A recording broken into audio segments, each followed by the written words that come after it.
بسم اللہ الرحمن الرحیم۔ عورتوں میں حیض کی ابتدا کیسے ہوئی؟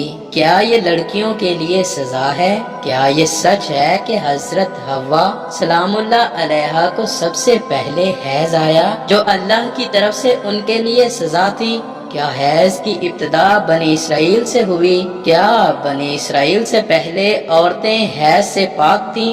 آج کی ویڈیو انتہائی تحقیق کے بعد بنائی جا رہی ہے، جس میں ہم اپنے ناظرین کو قرآن و حدیث اور مستند روایات سے ان سب سوالات کے جوابات دیں گے۔ اصل میں اس موضوع پر بات کرنا اس لیے بھی ضروری ہے کہ آج کل بہت سی ویڈیوز پھیل رہی ہیں کہ جن میں غیر مستند روایات پیش کر کے سادہ مسلمانوں کو گمراہ کیا جا رہا ہے۔ ایسی ہی ویڈیوز دیکھ کر ہم سب اپنی ماں حضرت حوا سلام اللہ علیہا پر برائی باندھ دیتے ہیں۔ آپ سے التماس ہے کہ اس ویڈیو کو پورا دیکھیے گا تاکہ دوبارہ کبھی کوئی بھی آپ کو اس موضوع پر گمراہ نہ کر سکے۔ حضرت عبد الرزاق اور مسند اسحاق میں حضرت عبداللہ بن مسعود رضی اللہ تعالی عنہ اور حضرت اسماء بن ابو بکر سے روایت نقل کی گئی ہے کہ بنی اسرائیل کی عورتوں کو یہ اجازت تھی کہ وہ بھی مردوں کے ساتھ مسجد میں جا کر نماز پڑھا کرتی تھی۔ مردوں اور عورتوں کے درمیان ایک پردہ ہوتا تھا۔ پھر ایک دن ایک لڑکی اپنی ایڑیاں اٹھا کر مردوں میں اپنے یار کو دیکھنے لگی اور پھر اس نے یہ روزانہ کا معمول بنا لیا۔ اس کی دیکھا دیکھی سبھی عورتیں اپنی مسجد میں آتی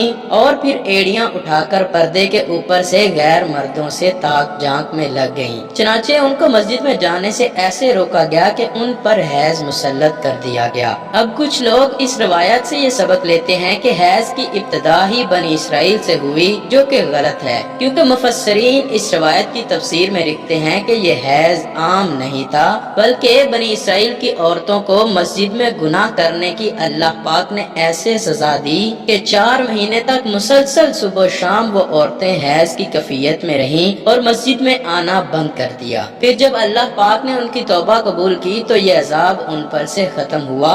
صحیح احادیث مبارکہ سے یہ بات ثابت ہے کہ عورتوں میں حیض کی ابتدا روزے اول سے ہے۔ آئیے اس بارے میں 2 احادیث مبارکہ بیان کرتے ہیں جن سے ثابت ہوگا کہ حیض کی ابتدا پہلے دن سے ہی ہے، نہ کہ بنی اسرائیل سے اس کی ابتدا ہوئی۔ حضرت عائشہ رضی اللہ تعالیٰ عنہ حجۃ الوداع میں اللہ کے رسول صلی اللہ علیہ وآلہ وسلم کے ساتھ حج کے ارادے سے نکلی۔ راستے میں انہیں حیض آ گیا تو وہ اس اندیشے سے رونے لگیں کہ اب وہ مناسک حج ادا کرنے سے محروم ہو جائیں گی۔ آپ صلی اللہ علیہ وآلہ وسلم کو معلوم ہوا تو آپ نے انہیں سمجھاتے ہوئے فرمایا، یہ ایسی چیز ہے جسے اللہ تعالیٰ نے اولاد آدم میں عورتوں کے لیے لازم کر دیا ہے۔ اس حالت میں تم بھی وہی سب کچھ کرو جو حاجی کرتا ہے، صرف پاک ہونے تک بیت اللہ کا طواف نہ کرنا۔ بالکل اسی طرح ایک اور حدیث حضرت ام سلمہ رضی اللہ تعالی عنہا سے بھی مروی ہے۔ حضرت ام سلمہ رضی اللہ تعالی عنہا بیان کرتی ہیں کہ ایک موقع پر رسول اللہ صلی اللہ علیہ وآلہ وسلم کے پاس تھی کہ مجھے حیض آنے لگا۔ میں وہاں سے اٹھ گئی۔ آپ صلی اللہ علیہ وآلہ وسلم نے دریافت کیا تو میں نے بتایا کہ مجھے حیض آنے لگا ہے۔ آپ نے فرمایا، یہ ایسی چیز ہے جسے اللہ تعالیٰ نے آدم کی بیٹیوں پر لازم کر دیا ہے۔ اس موضوع پر امام بخاری رحمت اللہ علیہ نے بخاری شریف میں ایک باب بھی قائم کیا ہے جس کا نام حیض کا آغاز کیسے ہوا ہے۔ امام بخاری لکھتے ہیں کہ حضور اکرم صلی اللہ علیہ وآلہ وسلم نے فرمایا، یہ وہ چیز ہے کہ جسے اللہ نے آدم کی بیٹیوں پر لازم کیا ہے۔ امام بخاری مزید لکھتے ہیں کہ بعض لوگ کہتے ہیں کہ حیض کا آغاز بنی اسرائیل سے ہوا، جبکہ اس معاملے میں نبی کریم صلی اللہ علیہ وآلہ وسلم کا ارشاد زیادہ معتبر ہے، چونکہ حضور نے فرمایا کہ اللہ نے حیض کو آدم کی بیٹیوں پر لازم کیا ہے، اسی لیے بنی اسرائیل سے پہلے بھی حضرت آدم کی اولاد میں حیض موجود تھا۔ علامہ ابن حجر اسقلانی فتح الباری میں بھی یہی ثابت کیا ہے کہ حیض ابتدائے تخلیق سے عورتوں کو آتا رہا ہے۔ اب بات کرتے ہیں ان روایات کی کہ جن میں یہ کہا جاتا ہے کہ حیض کی ابتدا حضرت حوا سے ہوئی اور ایسا بطور سزا ہوا۔ امام طبری رحمت اللہ علیہ سورہ بقرہ کی آیت نمبر 25 کی تفسیر میں حضرت عبد الرحمن بن زید رحمت اللہ علیہ کی یہ روایت نقل کرتے ہیں کہ حضرت حوا کو پہلے حیض نہیں آتا چاہتا تھا۔ ان کی تخلیق پاکیزہ ہوئی، یہاں تک کہ انہوں نے اللہ کی نافرمانی کی اور ممنوع پھل کھایا جس سے ان کو جنت سے نکالا گیا، اور پھر ان کو حیض اور حمل کی سزا دی گئی۔ اور لکھتے ہیں کہ اللہ پاک نے تب فرمایا، میں نے تجھے پاکیزہ بنایا تھا لیکن تو نے میری نافرمانی کی، اس لیے اب میں تجھ سے خون جاری کر دوں گا۔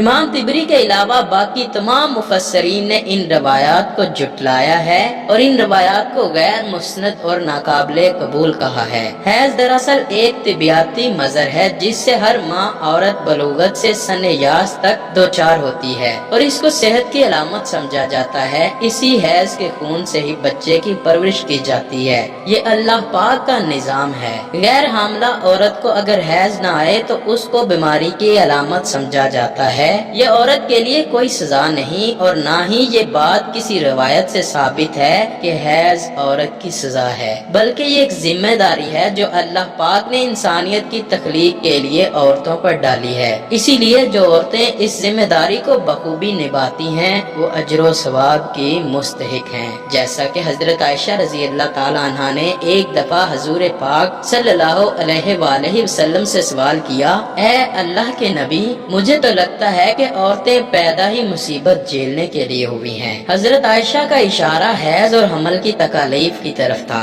حضور پاک صلی اللہ علیہ وآلہ وسلم یہ سن کر مسکرا دیے اور فرمایا، نہیں، بلکہ یہ ایسی چیز ہے کہ جس کے ذریعے سے بنی آدم کی عورتیں آزمائی گئیں۔ اس حدیث کی تشریح میں علامہ ابن حجر رحمۃ اللہ علیہ فتح الباری میں لکھتے ہیں کہ عورتوں کی تخلیق ہی اللہ پاک نے ایسے کی ہے کہ انہیں حیض آئے۔ ان پر پہلے دن سے ہی یہ لازم قرار دیا گیا ہے، جو عورت اس پر صبر کرے گی تو وہ اجر کی مستحق ہوگی، اور جو اس کو مصیبت اور برائی سمجھے گی تو وہ اللہ کی تخلیق میں عیب نکالنے جیسے گناہ کی مرتکب ہوگی۔